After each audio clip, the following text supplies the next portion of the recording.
Hello everybody. Today we're going to talk about how to add a DKIM record in Amazon SES. So step number 1, open the Amazon SES console. Then in the navigation pane, under Identity Management, choose Domains. And in the list of domains, choose the domain you want to set up for EasyDKIM for.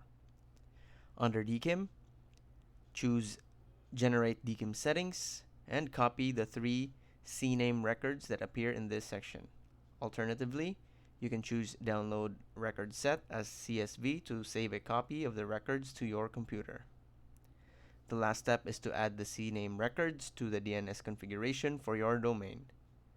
To update the DNS records for your domain, if you use Route 53 as your DNS provider, if you use Route 53 on the same account that you use when you send email using Amazon SES, choose Use Route 53 to update the DNS settings for your domain automatically.